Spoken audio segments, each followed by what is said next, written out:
welcome the Claire Tao Professor of Political Science at Barnard College, Alexander Cooley, and the Prime Minister of the Republic of North Macedonia, His Excellency, Mr. Dimitar Kovachevski.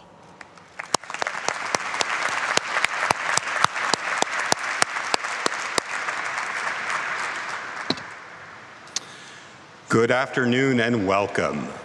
I am Alexander Cooley, Professor of Political Science and Vice Provost at Barnard College and a former director of the Harriman Institute at Columbia University. It is my enormous pleasure to welcome you to today's World Leaders Forum event. Thank you to those of you who are joining us here in this flagship Low Library building, as well as a warm welcome for the hundreds of you who are watching this on live stream and the World Leaders Forum YouTube channel. I'd like to begin by acknowledging the co-sponsors of this event, Columbia's Center on Global Economic Governance at the School of International and Public Affairs, and the Harriman Institute for the Study of Russia, Eurasia, and Eastern Europe. Each fall, about this time, late in September, we look forward to the meeting of the UN General Assembly, which brings heads of state and government from around the world to New York, and fortunately for us, to our campus. Already, we've heard from Frans Timmermans, European Commission Executive Vice President for the European Green Deal, and just earlier today from Svetlana Tikhanovskaya, leader of Democratic Belarus. Our guest this afternoon is His Excellency Mr. Dimitar Kovachevski, Prime Minister of the Republic of North Macedonia. Prime Minister Kovachevski was born in Kumanovo, near the capital city of Skopje. Having completed his doctorate degree in economics at the University of Montenegro and executive education at Harvard Business School, his illustrious professional career includes leadership roles in telecommunications and high-tech companies and industries and work on numerous international and domestic projects. He is also well acquainted with the world of academia, having taught at New York University in Skopje and University American College, Skopje. Prime Minister Kovachevski's political career began after the 2020 parliamentary elections in North Macedonia, when he was appointed Deputy Minister of Finance in Zoran Zaev's second government. In January of this year, after 2 months of political crisis, North Macedonia's parliament elected him as Prime Minister of a Social Democratic-led government. He has noted that the key priorities of his government include strengthening North Macedonia's economy and facilitating North Macedonia's inclusion into the European Union. Prime Minister Kovachevski has come to Columbia today to speak about the current geopolitical situation, including the impact that Russia's unprovoked aggression against Ukraine has had on the Western Balkans, North Macedonia's contribution to further stabilization and development of the Western Balkans, and the 30th anniversary of the adoption of the UN Declaration on Minorities' Rights. Please join me in welcoming His Excellency, the Prime Minister, to the podium.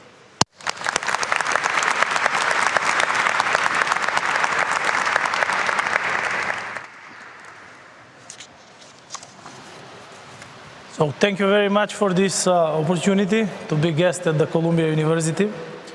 To be frank, I'm feeling like at home because due to the energy crisis, we do not have air conditioning. So this is like really the conditions, unair conditioned, which we have also in Skopje. So distinguished professors, dear students, dear diplomats, and dear friends, this is really a sincere and great honor to be guest this afternoon here. And as an academician, it is tremendous privilege for me to be at the Columbia University, one of the leading universities and one of the most prominent academic institutions in the world. Moreover, as a Prime Minister of the government of North Macedonia, I feel very grateful to be present here, as this also is important for our country to talk about our political, our democratic, and our economic model in front of renewed professors and in front of future leaders, as you are here, students at the Columbia University. When we discussed with my advisors the concept about this, let's say, 10-15 minutes introductory lecture, then I told them, don't talk about the past, let's talk about what we achieved and where we want to go forward from here. This is why at the opening of my part, I would like to reiterate the most important evolutionary positions related to recent past of North Macedonia. So just a month ago, we celebrated 31 years of our independence, sovereignty, and development as an independent state after the dissolution and breakup of the former Socialist Federative Republic of Yugoslavia. North Macedonia acquired its independence peacefully, pursuing its specific policy of preserving the country's stability to finding solutions through effective diplomatic efforts. So if you want to find a place on earth where diplomatic efforts and soft diplomacy works, then this is North Macedonia. And all of the agreements which we have made internally in the country and externally with the neighbors are actually functioning and they are sustainable. And this has given the possibility to the country to progress to the achievement of its strategic goals. In the broader context, my country is really a rare example on the Balkans, where I do not think that I should remind you about all the violence, all the pressures, all the economic pressures, and the rule of the stronger on the Balkans, and especially in the countries of former Yugoslavia, which actually was not the case in North Macedonia. So we, in 1991, peacefully we, let's say, went out of Yugoslavia, and this was done thanks to the leadership which we had at that time, because it was not easy to practically negotiate with the regime of Milosevic at that time, a peaceful dissolution, but in our case it was successful. Another things, all coalition governments in the country always have had included a political party of the Albanian minority which we have in our country. And this is important because the Albanian minority is the biggest minority in the country. And also political parties from other minorities are also parts of the government. So if we see my government composition at this moment, so I have partners from ethnic Albanian parties, Bosniak parties, Serb parties, Roma parties, and this actually gives, by my opinion, bigger creativity, and it gives strength to the government, because on one table you have all the important opinions for, I am always saying, emotional issues on the table.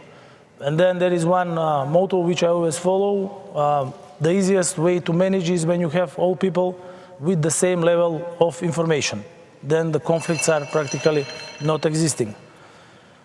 We also, during this 31 period of time, we have made the decision and developed a recognized democratic model, which is practically part of our constitution, with a functional multi-ethnic democracy, recognized and appreciated system of Badenter principle in voting, where not only the majority is counted, but also the majority of the smaller ethnical communities which are represented in the parliament when the issues are affecting them.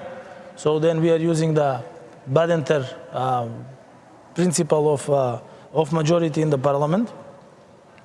And such policies and mechanisms are realistically functioning, and they produce results being founded on the overall national policy, active political dialogue, and extensive diplomatic efforts. So a significant aspect in developing this system is the signing of the Ohrid Framework Agreement, being a unique and successful concept of setting identity conflicts. So you see now, at this moment, we have an identity conflict which is happening in Ukraine. We had an identity conflict which was a smaller scale, which happened in North Macedonia, at that time, Macedonia. And actually this agreement gave the possibility to the country to build this multi-ethnic society where every citizen feels the country as a place where he can grow personally and professionally in his life and career. European experiences show that this type of conflicts are left as frozen conflicts. So we can only see the Greek-Turkish conflict, then the Corsica-France conflict, then the Basque issue in Spain. So they are more or less frozen. In North Macedonia, this agreement practically gave us the possibility to have solved this problem or challenge which the country had.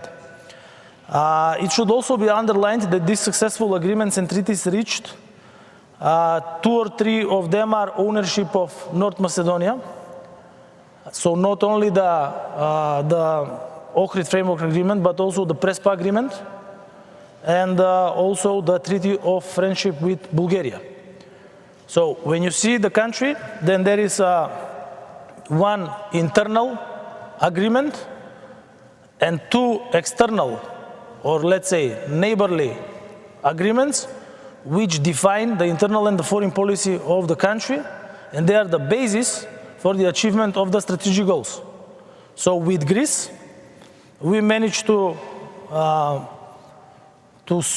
find a solution for the name issue of the country, the constitutional name of the country, at the same time preserving the identity and the language of the citizens. And this gave us the possibility to become full flagship member of the NATO alliance. And how important it is to be member of NATO today in Europe, especially on the southeast, I should not explain you.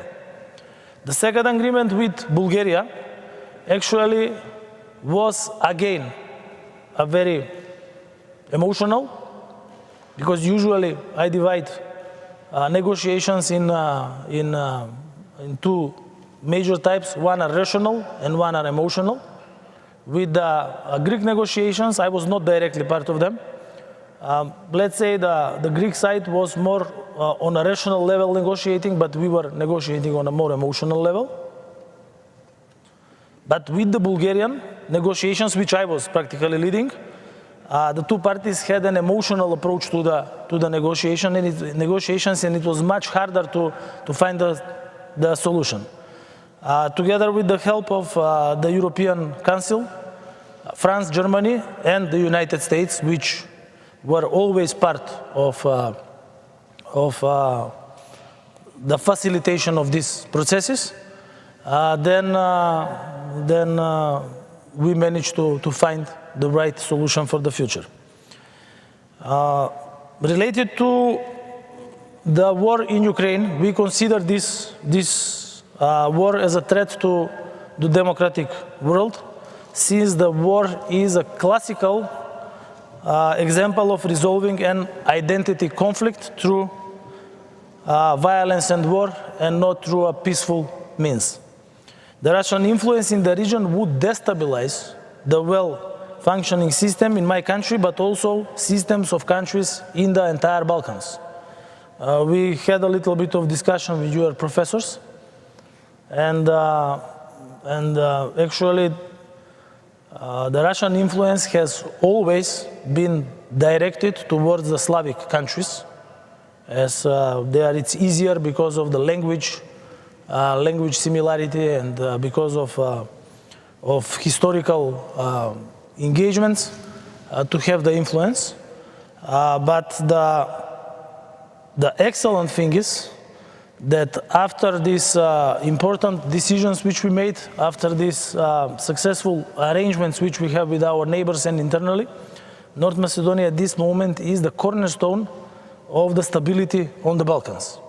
So maybe a small country, but a cornerstone of the stability on the Balkans, and an example for the region, but I would say wider, how with soft diplomacy and how with the power of negotiations and diplomacy we can solve historical, but also we can solve issues which are related to identity problems.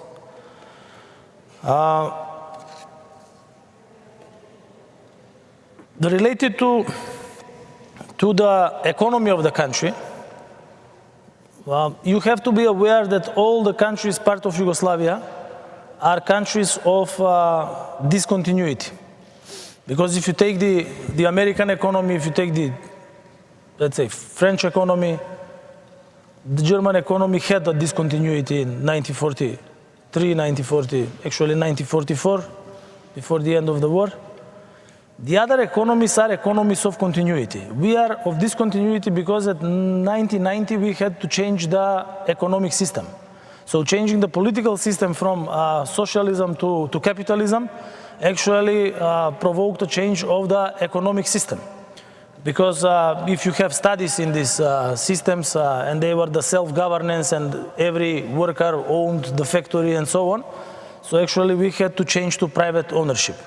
Every nationalization is a painful process, but also every privatization is a painful process. So as bad the nationalization is, at the end the results showed that all the privatizations were as bad as the nationalizations. Second, discontinuity were the markets. So our economy was functioning for the markets of former Yugoslavia and for the clearing market with the Soviet Union and the Warsaw Agreement countries. So with the dissolution of the Warsaw Agreement and with the dissolution of the Soviet Union, these clearing and barter arrangement markets were lost. There is one fact that the level of employment in North Macedonia reached the level of employment in 1990 last year. So that many people lost their jobs because of closing of the factories. Plus these factories were not working for the European markets. They didn't have the standards and they didn't have the ecological and any other certificates which were needed. And that is why many heavy industry and black energy industry and many chemical industry facilities had to be shut down from that reason. But when we see what is in front of us, then there are, I would get it shorter, there are some micro and micro priorities for the future. Number one is the rule of law. Why rule of law? Because all the countries which went through the process of transition, of forming new political parties, are very prone to corruption. Because the political parties think that when they win the elections, they win the system. So this has to be changed. We can proudly say that on one side, we have built a functional system of multicultural democracy, and we are an example of it. But on the other side, we have to build a system that can fight the corruption and improve the rule of law. And this is valid for all the Balkan countries. When a country is undergoing a transition, it is relatively easier to achieve democratic stability. And rather than establish an efficient rule of law system, exactly due to the reasons which I stated. But also, even in this situation, we have managed to harmonize 45% of our legislation with the EU acquis. And just in July, after 17 years of waiting and solving these, I would say, regional geostrategic issues with Greece and with Bulgaria, we started the negotiations finally with the European Union. But also, even harmonizing the legislation with the EU acquis also remains the problems with the implementation of the adopted laws and with the political culture of corruption. How to solve it? First, political will, and second, a lot of help from our strategic partners. So you should know that besides being a candidate country which negotiates now with the European Union, we are a country which has a strategic partnership agreement with the United States. And this is since 2008, so let's say one of the most important agreements which we have. And this is not only in the field of military and democracy building capacities in the country cooperation, but it is also in the field of economy, culture, and other issues which are in fields which are important for the development of the country. We we have, so let's say the government which I am leading and the parliamentary majority is fully in line with the NATO approach towards the Ukrainian war, but also with the European Union foreign policy. So we actually aligned our foreign policy on the first day of the attack of Russia on Ukraine, and we publicly stated this, and also we provided little and no little aid to Ukraine, also publicly stating this. Because, you know, on the government session I said to the members of the government, we have always been on the right side of history, and now we will again be on the right side of history. So a price of gas and the price of electricity cannot put you on the wrong side of history, because this will pass, and the history is always judged from a time perspective of 50 to 100 years. So I think that we made a really justified decision. In terms of economy, now there is this challenge that we need to diversify our energy sources. So we are completely dependent on Russian gas, and most of Europe is. So in Europe, there are three groups of countries. Ones which are fully reliant on Russian gas. Second group, and this is when you go to the west and to the southwest, a group which is, let's say, less dependent on Russian gas, and then when you go to Spain, Portugal, then there is no dependency on Russian gas. But the biggest economies are towards the east and towards the center of Europe. So if I may put it shortly, and then with this I will practically finish, that so far we had an infrastructure where the gas was flowing east to the west. And this infrastructure was built in the last 50 years. Now, this infrastructure, based on the decision of the president of Russia to go into war with Europe, practically will have to be abandoned, and we need to build a new infrastructure, so we will have the gas flowing from south to the north and from west to the east. And you see, this is the paradox. And this is the paradox of this war in economic terms. To abandon a built infrastructure towards Europe, so take the Russian logic. They have infrastructure to sell the Russian gas in Europe. They are saying we go in war with Europe, we abandon this infrastructure, so Europe goes now into heavy investments to build new infrastructure, and also Russia will have to go into new investments in order to build infrastructure towards Pakistan, India, China, because there is no infrastructure in terms of pipelines to the east. So in this regard, we will continue to be without air conditioning in Skopje, but only for the next 30 days, and then as a Prime Minister I have to find a way to heat the capital and to find electricity for the schools, for the hospitals, and for all the most important functions of the country. Thank you.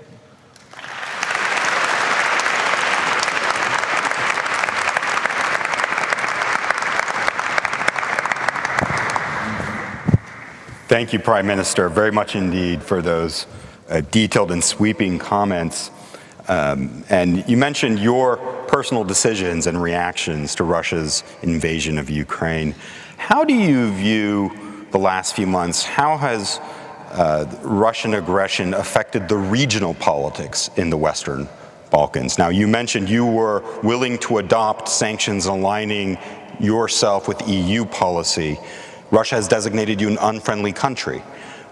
What do you see the impact on the orientation of the region going forward? Well, this is a good question, and I would say that different countries are in different positions. And this position depends on several factors. Factor number one is the public opinion. This is how politicians see it. So when I take the public opinion in North Macedonia, then the public opinion is in favor of the decisions which we are making. Because we have always had, as a country, as Macedonians, the best relations with the United States. So even if you see the first missionaries coming to the Balkans, they were coming to to the eastern part of North Macedonia. And there are even movies, books for this. So actually, we always had this relation. Second, we always wanted to build a republican model of governing the country. And then what is the best example? Then this is the United States. So in this regard, we are very close. But let's see the others. Albania, same like North Macedonia. Bulgaria was under influence by Russia for 50 years. Let's say the center of the electronic industry was in Sofia, the best scientists and everything. But I must say that the official policy of the Bulgarian political elite is on the right side. So the former prime minister, then the president of the country, I would say that they made the right decisions. Probably the toughest is Serbia and Bosnia. It's not easy for Serbia, and I'm very openly saying this, to make all the decisions on full alignment with the EU foreign policy, even that they are asked for. And then if you see the statements of the president of Serbia, then you will see the same thing which I will say. Because they are so probably Serbia is the second country where the president of Russia is the most popular. And then it's not easy to make decisions in this kind of environment. And then Bosnia is similar, at least in one part, because then, you know, Bosnia is 49%, 51%. The Dayton Agreement was practically a territorial agreement. It was not a country system functioning. So, if you leave a space, somebody else will fill it in. This is in politics and in geostrategy. So, the United States and European Union have to be daily present in these countries. Because the moment when you are not present, the moment when you leave space in media, in investments, in financing, in democracy building capacities, then somebody else will fill it in. We do not have any contract with companies from the East, let's say with China or with Russia, so we do not have any, at least in the mandate of my government. There was one government previously which was making these kind of deals. I don't like these deals. Why? Because when you get these cheaper credits, then you usually import the influence. And you do not, and then if you are a member of NATO, and your strategic goal is to become a member of the European Union, you do not want this political influence to have in the country, because it will deteriorate the system of values and the orientation of the citizens towards achievement of the strategic goals. Because if you do not have the support of the citizens, on a long run, then the policies will not be successful. So I've been in a position to pass a deal with the European Union now, where there was a huge hysteria built by Russian bots and by Russian investments. You know, we are quite sure that there was a money inflow from Russia or Russia-related countries in North Macedonia, but also in Bulgaria, also in other countries, just to tailor the public opinion with hysteria against accession towards the European Union and against full alignment with the NATO activities in terms of support of the people of Ukraine. So this is how I would see the influence which we have and the regional approach country by country. Excellent. Before I ask the next question, I would just like to invite those of you who are interested in asking the Prime Minister a question to line up behind the microphones, and we'll get to you soon. As with other countries in your region, one of the toughest challenges is addressing the brain drain among young people and the perception that more opportunities lie outside of the country rather than within it. How do you view this issue, and what policies have you proposed to address it? Yes, this is a problem for all the Balkan countries, but it's also a problem for all the Eastern European countries, and I am saying this because of the discontinuity. This discontinuity closed workplaces. It decreased the living standard. It decreased at one point the GDP. it decreased and it lost the values in the society. And you know that values are driving always principles and the behavior of people. So these were the problems. What we have done many strategies, but I am not a big lover of strategies because people usually want to talk about strategy and not to work. So I like strategy implementations. I like activities which are done. You know, I had one very interesting experience. There was a United States agency in the beginning of the independence of North Macedonia, and they were making a strategy for 3 years for water supply in one remote area. And then 3 years consultants, you know, and everything. And I said, guys, why the hell you don't dig one well so people can have water here? 3 years you are making a strategy. You know? So make water for the people. And that's why we have implemented a lot of actions to support employment of young people, to support self-employment of young people, and numerous tax exemptions in order to attract them to work not only in the businesses who somebody else would create, but also to create their business. That's number one. Number two, we implemented a successful FDI policy, FDI attraction policy.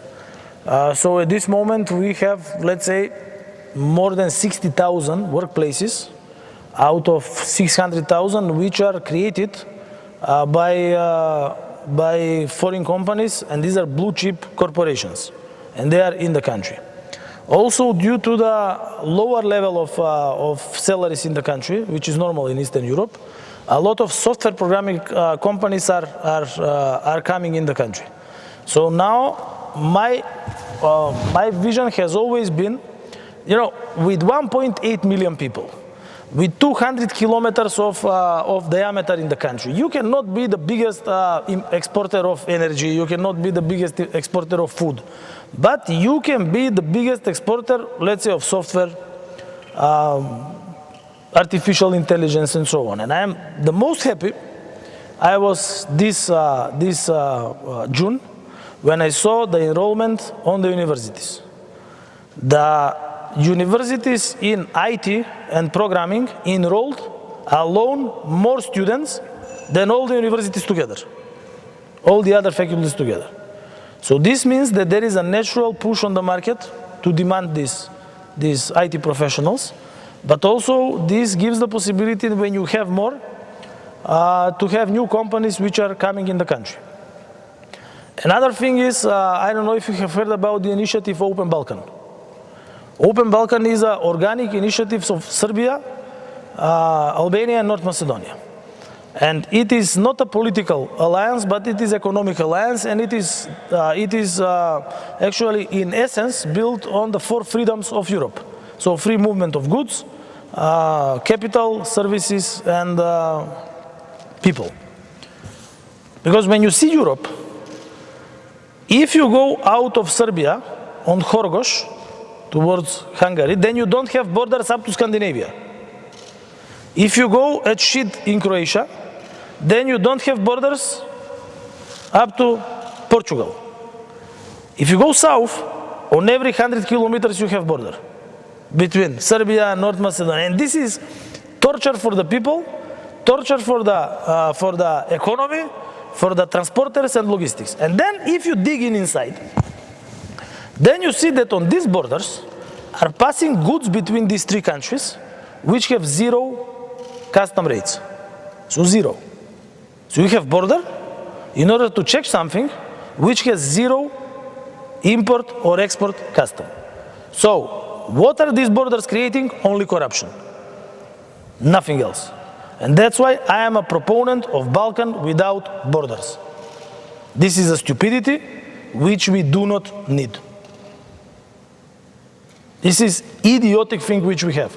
I mean, if you come, a tourist that goes from Serbia to Greece, he will drive 4 hours and he will be at the borders for another 4 hours. Just somebody to put a stamp in his passport. It was easier because before we made the Open Balkan, a green lane for the trucks between North Macedonia and Serbia and Albania, to take goods from Albania through Croatia to Norway, then 20 kilometers, or this is 15 miles from Albania to North Macedonia. Because they will be stuck on the border. Phytosanitary inspections, licenses here, licenses there, and this is terrible. It's easier that you go and employ yourself in the United States than you employ yourself in Serbia. And this is actually what we want to do on the Balkans. Excellent. So let's turn to some questions now. Just a reminder, please introduce yourself, your name, your school, and please ask a concise question so we can include as many as possible in the program today. And just a reminder, we are indeed on the record and being recorded. So let's start over here. First of all, thank you, Prime Minister, for talking to us this afternoon. My name is Josh Williard, and I'm studying Sustainability Management at the Climate School. My question is, you talked about the dangers of relying on cheap Russian gas, and I think the Ukraine war has underlined that for a lot of Balkan states. And I'm curious if there's talks about diversifying energy supply beyond just west to east or south to north in terms of oil, but into, say, different renewable sources? And if so, what is the strategy, I guess? Yeah, this is the great question, and it is something with which I'm waking up, and then the whole day goes with this. Two types of diversification. One, energy source, another energens source. So energy is that we already started strategic projects in the country of building photovoltaics. So we want to have, so let's say, the capacity which we need in the country, a base capacity, is 1.5 gigawatts of base load energy. At this moment, we are missing 30%. So this would be like 500 gigawatts. This we want to fill in with photovoltaics and with wind turbine energy. And we are making contracts, strategic contracts, only with German, American, and French companies. And they go straightly to the parliament because of the strategic orientation of the country. That's number one. But then these sources, which I said, will not give you a base load energy. The base load comes usually from a 24/7, actually always come from a 24/7 source. That's why we are discussing cogenerative power plants with gas to be built on the territory of North Macedonia, and a hydropower plant also to be built with these countries' strategic partners. And also I'm always including Greece in our plans. Why? Because when you build base energy, then you don't just build it for one country, because we are small countries. They should be regional projects. And that's why we are teaming up with Greece, with Albania, in order to build these big, let's say, half gigawatt base energy facilities. And very soon you will see, if you follow European and especially Central and Eastern Europe politics and economy, that we will be announcing projects together with Prime Minister Mitsotakis and with Prime Minister, some future Prime Minister of Bulgaria, because they are in elections in this regard. Second, in terms of gas, we do not want to rely only on Russian gas. That's why we already booked capacities in the Alexandropoli port in Greece, where there will be an LNG terminal. And also we applied to buy 10% of the shares as a country. And we already started a market test for a new pipeline, which will go south to the north, from the Alexandropoli port to Thessaloniki, and then from Thessaloniki to North Macedonia, and then most probably Kosovo will be connected, Serbia, Romania will be connected on this pipeline, which will supply us with LNG, with liquid gas. And also on this interconnector, we'll be able to be connected the TAP, the transatlantic pipeline, through which we can get the gas from Azerbaijan. Because the Azerbaijani gas is always cheaper and it's always more reliable. So practically this is the diversification in electricity, so which source we are producing, and in terms of energens. And then you will probably ask me a question about battery storage systems. I would say that this is still a fiction for our region.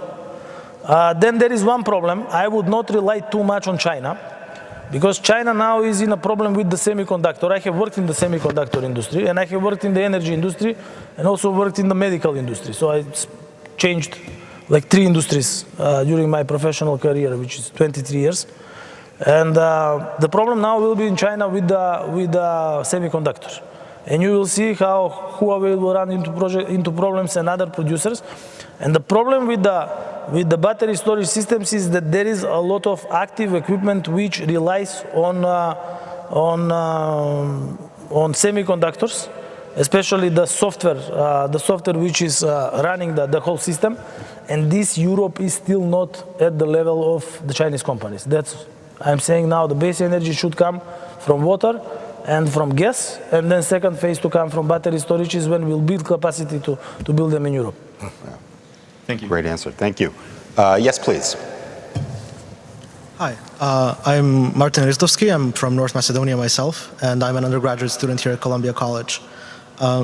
You mentioned the issue of brain drain, and earlier at the beginning of your talk, you touched upon the benefits of clearing up information asymmetry. Currently, there is, I believe, an excess of talent among young students in Macedonian schools, and I was wondering what was being done to connect them to opportunities both within the country and abroad in terms of higher education. And if you could expand a bit on what the government's future policies on that look like. Well, to be honest, I have my personal experience with brain draining and coming back, because I finished high school in the United States. And that was at the time when there was not even a Macedonian passport. I went with a Yugoslavian passport, and then I had all the possibilities to stay in the United States. All the possibilities, because my country was in war, and then there were numerous possibilities that you can stay in the States. As a refugee, as somebody who is staying in a family, so numerous. But then I don't know why I decided to go back home. Because I said, you know, if we all leave, then who is going to build this country to become better? And I did a lot of personal efforts in order to implement new projects, because I was all my life working in private businesses. So if you see, digital TV is with my signature in the telco industries. And then the All IP network again with my signature. And then the first photovoltaics with my signature. So there is always a personal drive. And then there is the country policy. And this is $1 million question, what the country can do. So the country has to provide a rule of law. It has to provide equal possibility for everyone. Because when there is a corruption in the system, that not all the people have equal opportunities. And you know, when you see the countries on the Balkans, then I have one saying which I am using, but more people are starting to repeat it. You know, this region used to be, now it's a little bit changing, that the honest people are regarded as naive, and the crooks are regarded as creative. So when we exterminate this approach, then I think that it will be easier for everyone to come back. So you are finishing at one of the best universities in the world. I would say that your place is back in the country. But then probably yourself, you will say, you know what, I finished Columbia. What is the average salary in North Macedonia? The average salary is $500, and this is it, $550. With Columbia, you will be able to earn much, much more, right? So what we have to do is to attract investors which will be able to have a business that can employ persons like you. And this is what I was talking. New industries, support for FDIs, support for Macedonian investors in order to improve the businesses which are employing people. Thank you. Yes, please. Hi. Thank you for being here, Mr. Prime Minister. I'm Ivan Mitevsky, PhD student here in the Applied Math Department. I did finish school in North Macedonia and then came here for school, and I'm still here.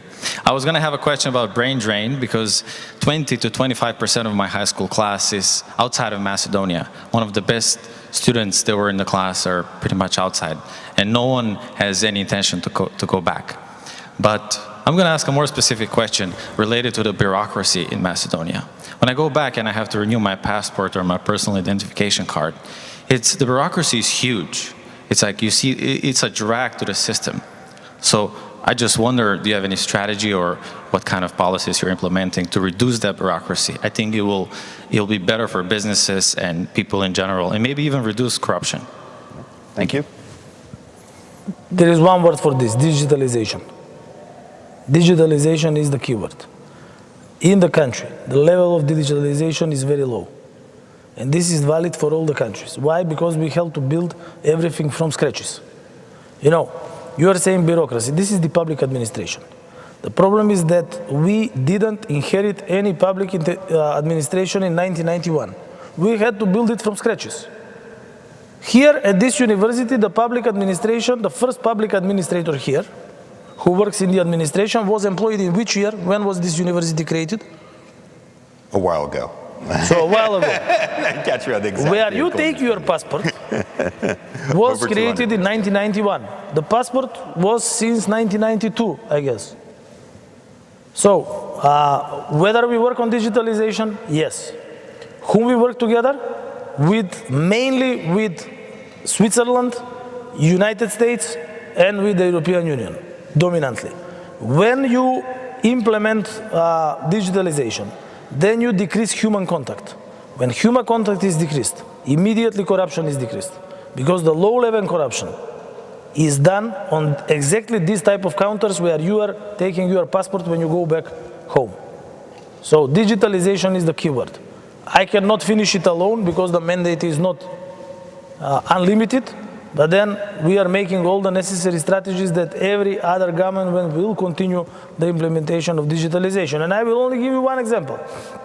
When I worked in the Ministry of Finance, actually we passed a bill in the country, a law, in which there is a new organic budget law for budgeting, but also in the law we implemented, together with the World Bank, stipulation as a must that there will be an integrated system for budgeting for the whole public institutions.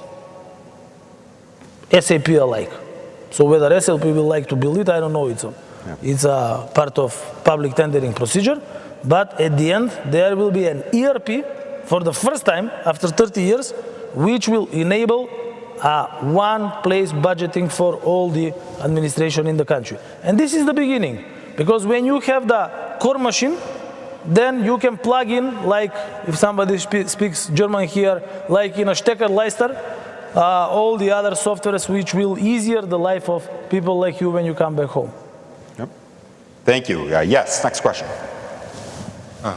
Hello, my name is Alexandre. I hold a master's degree from the European Institute here. My question is quite simple. What does EU accession mean for you and for your country, both economically and politically? And maybe in the distant future, what would the euro mean? That's obviously more in the future, but yes. I will give you a very simple answer, a very short answer, which I gave 2 or 3 weeks ago on our national TV. European Union and the United States of America are the only two communities of states, this is her answer, zajednici na državi, the Macedonians will understand, in which there is democracy and the right of critical thinking for every person, economic prosperity and social justice. These are the benefits of the European Union.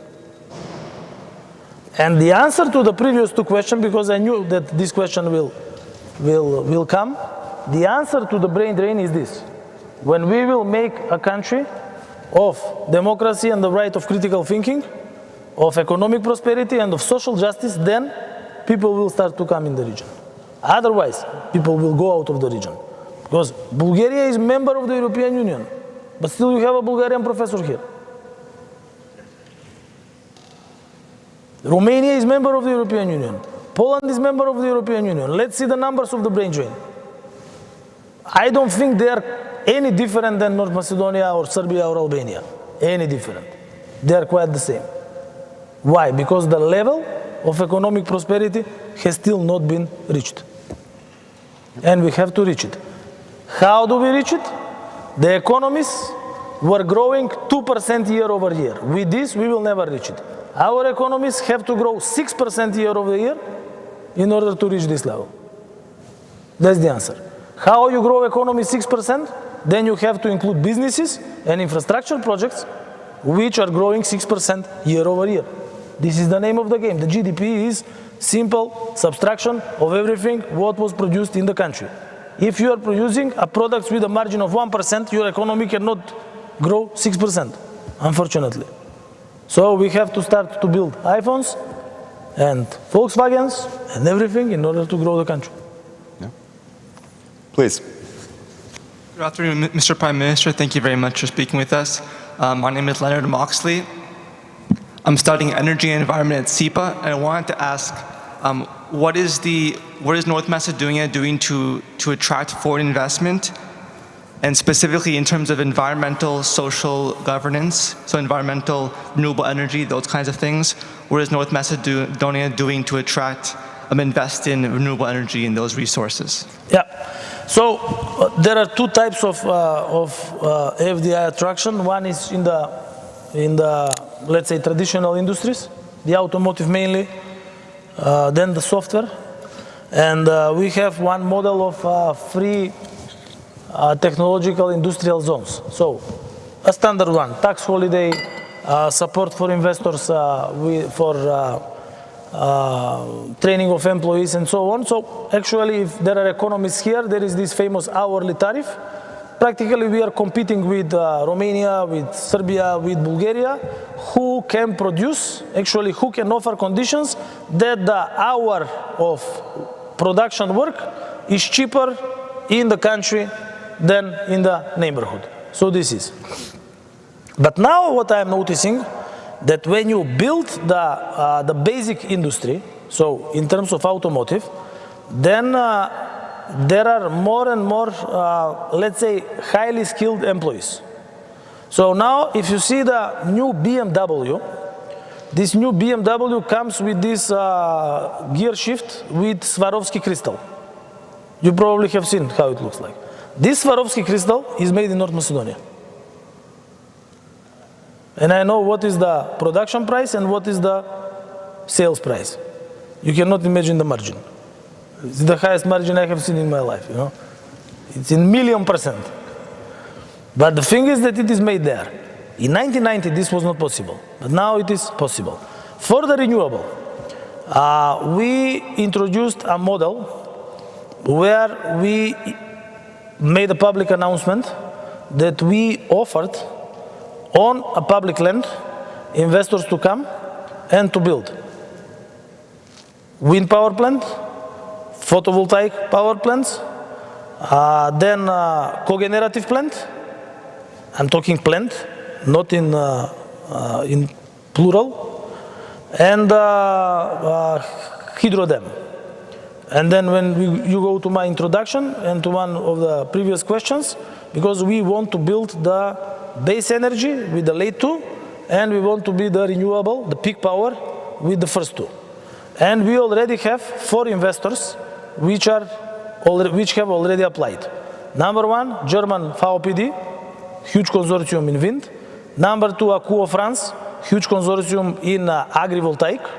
And number 3, in the water, PPC Greece. And number 4, in cogenerative power plant, Mytilineos Greece. So this will be the 4 investments which we are working on. And they should give a base load energy and the peak energy which can also work for the region and can make the country out of a net energy importer, a net energy exporter.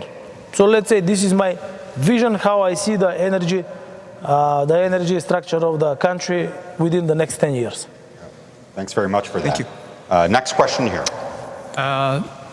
Good afternoon, Mr. Prime Minister. My name is Bekim Brook. I'm a student of political science at the School of General Studies. I'm originally from Kukos, Albania, which is one of the borderlands with North Macedonia and Kosovo. And you just mentioned that the Open Balkans initiative is not a political initiative, but an economic one. But just like 2 months ago, your invitation to join the summit in Ohrid was rejected by the Prime Minister of Kosovo. And my question to you is, was rejected mainly for political reasons? And my question to you is that, do you see it as an obstacle to the enlargement of the initiative and to the future of the initiative, the fact that countries like Kosovo wouldn't be considered on equal terms as compared to Serbia? So, if you recall, and if you have seen my statement in Thessaloniki on the Southeastern European Summit, I invited in the Open Balkan Initiative not only Kosovo, I invited Italy, Greece, and Turkey. On the summit in Belgrade, which was just recently, came the Foreign Minister Çavuşoğlu of Turkey, came the Foreign Minister of Hungary, Siarto, and the Italian Foreign Minister couldn't come. Kosovo, I am always inviting. And I am inviting also when I have meetings with Prime Minister Kurti and with President Osmani. Why? Because I have learned that a conflict, and we all know that there is an open challenge between Serbia and Kosovo. There needs to be found a solution. And if there is somebody who knows that there has to be a diplomatic solution, it's not Macedonia. I mean, this is what I talked about in the introduction. So we have our ambassador here. He's the finest professor at our law university. He can tell you everything about this. He is in Europe. You can take the book of James Perdue. It's a great book, and then you can read everything from Dayton to the Ohrid Framework Agreement. But the thing is, we are a country of Mother Teresa.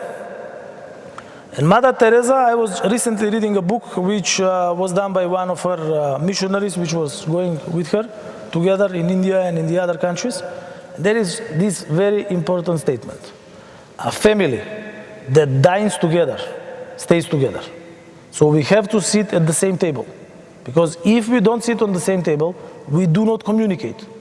If you do not communicate, you cannot resolve problems. So that's why Kosovo, again, I'm sending an invitation to be on the table. For Kosovo, also, I am asking the European Union to cut the visa regime and to have visa liberalization. Because Kosovo is less than 1/4 of Munich in Germany. Why should these people have visas to enter the European Union? And you said you are from Kukës. Kukës is on the border between Kosovo and Albania, and it's a beautiful place, high in the mountains. Yeah. Thank you. So we are almost out of time, but we do have time for one final question, so please. Thank you very much. First of all, thank you very much for coming here to speak to us today. My name is Michaela, and I'm from Slovakia, and I'm a master's student of international affairs. And I would like to ask you about your opinion on the future of European integration, because even though Germany is right now pushing for European integration, then we could see Mr. Macron proposing a two-tier model of European integration, promoting rather political integration of the Western Balkans and Eastern Partnership countries. So I would like to ask you, what's your opinion about the speed and nature of the European integration within the upcoming 10 years, whether you think that the process will be much quicker than it was up till now? Thank you. Well, European Union saw its mistake, and it's good when people learn from their mistakes. The, let's say, lack of energy, the lack of strategic focus produced a decreased credibility of the European Union in the Western Balkans. So, if I may compare, the worst in terms of credibility institution in North Macedonia is the judicial system with 8% credibility. That's the exact percentage of the credibility of the European Union in North Macedonia. Why? Because they were simply not present. They were busy with themselves. At one point, they were coming and they were saying they are pity about us. To be honest, When I went there in February, I was pity because of them, when I saw them. They were all into trouble without any strategic focus. And finally now they said, okay, we have to start the negotiations, with North Macedonia, with Albania, let's focus on this one. And this is how we rolled it on. And then we needed leadership in the country. So if you have seen the pictures from Sofia, from Skopje, then you will see what we went through in order to pass this deal because of the influence of third-party countries which do not want to see this region integrated in the European Union. About the community proposed by President Macron, I am positive. Why I'm positive? Because they are on the table. So this is strategic focus of the European Union, which was lacking. Now on the table will be Great Britain, which left European Union. On the table will be Switzerland, which is not in the European Union. On the table will be Western Balkans, and plus Moldova, Georgia, probably Ukraine, and so on. You need to have them on the table. So please tell to your friend from Cooks that Kosovo should be part of the Open Balkan, because then you are at the table, then you can communicate and share. So what will be the outcome? It will be now up to us what we will ask for and what are the possibilities of the European Union. But this can only fasten the full membership integration within the European Union. These are two separated processes. The membership in European Union is an administrative, very painful process and operation to be done. So I have now a very big mambo-jumbo negotiation team. These guys, 30 years they are studying about European Union, they know everything, and they are in Brussels for 10 days, including weekend. So what they do during the weekend, I don't know, but we pay the hotels. I hope they will finish the negotiation faster. But I see that we can finish the screening with the European Union as a country in 14 months. And then if everything goes by the predictions which we had when we were making our negotiation structure, I'm quite confident that by 2030, North Macedonia can become a full-fledged member of the European Union. And this will be great for the region. And then everybody can come back and to work in North Macedonia. Prime Minister, thank you for your expertise, your forward-looking thoughts, and we certainly wish you the best of luck in this, the number of tasks that you've laid out today. And please come back and visit us again. Thank you so much. Thank you very much for the invitation.